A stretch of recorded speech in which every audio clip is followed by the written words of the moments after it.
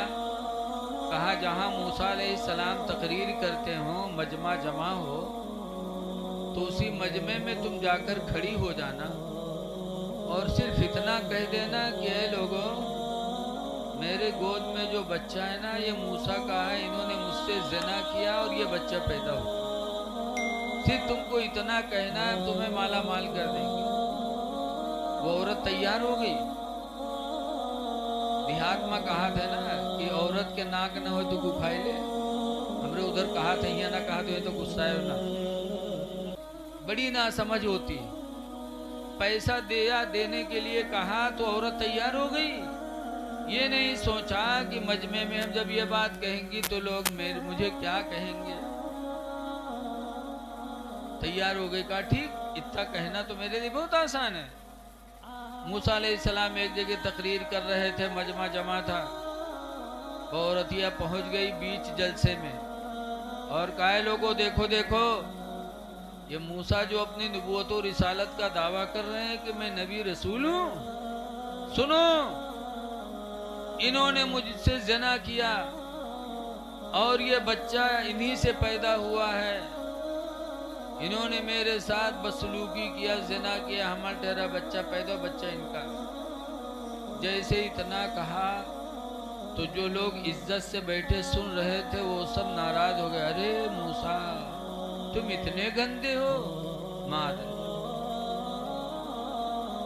جیسے ہم کا جبریل بلائے نے آپ لوگ بلائے تقریر کری تھے، اب کھنا پوروا کون آئے، کہا ہاں ایک بلائے بھینسی بیچی سرائے ماں چرائے کے، تو آپ لوگ کہا کہی ہو کہ ہاں یہ تو اتنا بگلا بھگت بنت رہے تھے کہی ہو کام کے اندر۔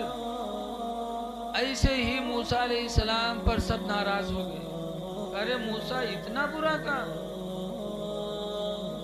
لیکن موسیٰ اللہ کے نبی تھے، اللہ کی ذات پہ پورا بھروسہ تھا۔ موسیٰ علیہ السلام منبر سے اٹھے اور اس عورت کے پاس گئے، اس عورت کی گود میں بچہ تھا اتنا سا، اسی بچے کے پیٹ پر موسیٰ علیہ السلام نے انگلی رکھ دی اور ارشاد فرمایا ہے بچے تو ہی بتا دے کہ تو میرا یا کسی اور کا ہے، اے بچے تو ہی بتا دے۔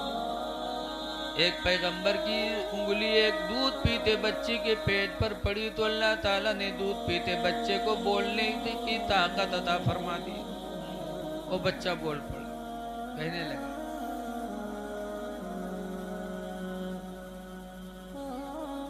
کہ ماں میری جھوٹی ہے سچ کہتی نہیں، حضرت موسیٰ ہے سچے بالیقین،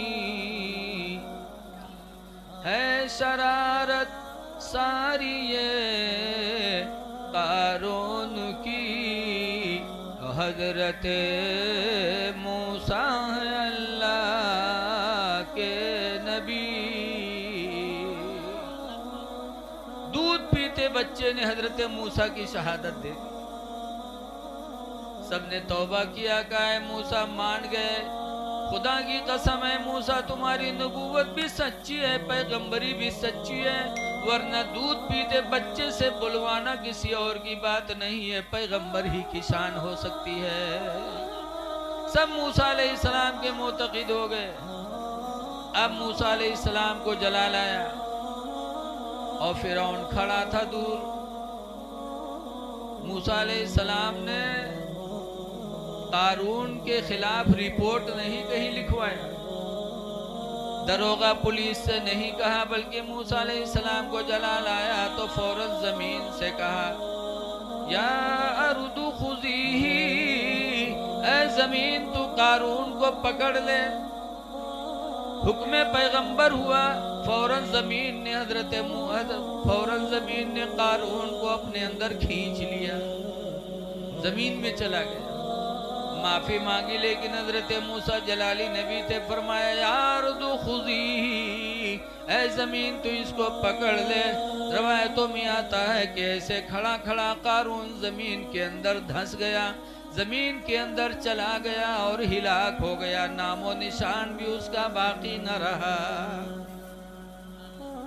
اللہ کی نافرمانی کی، اس کے رسول موسیٰ کی نافرمانی کی، تو اتنا بڑا دولت مند لیکن ایسا ہلاک ہوا کہ پاٹنے کی بھی نوبت نہیں آئی، مٹی دینے کی بھی نوبت نہیں آئی، ایسے کھڑے کھڑے زمین میں چلا گیا اور مر گیا۔ پتا چلا کامیاب وہی ہے جس نے خدا کی فرما برداری، کامیاب وہی ہے جس نے رسول کی فرما برداری کی۔ تو اے لوگوں، 4 دن کی زندگی اللہ نے دی ہے، کوشش کرو کہ اس 4 دن کی زندگی میں خدا کی فرما برداری ہو جائے، رسول کی فرما برداری ہو جائے۔ اگر ایسا ہے تو انسان کامیاب ہے۔ اسی لیے صحابہ کامیاب ہیں، ولی کامیاب ہیں، غوث کامیاب، قطب کامیاب، حضرت مسکین شاہ بھی کامیاب ہیں۔ بتاؤ کتنا اچھا روزہ سنگیا والوں نے بنایا ہے، کتنا پیسہ اس میں لگا ہوگا، ہے قبر کے اندر لیکن الحمدللہ سنگیا گاہ والوں کے دلوں پہ حکومت کر رہے ہیں۔ بولو کیوں؟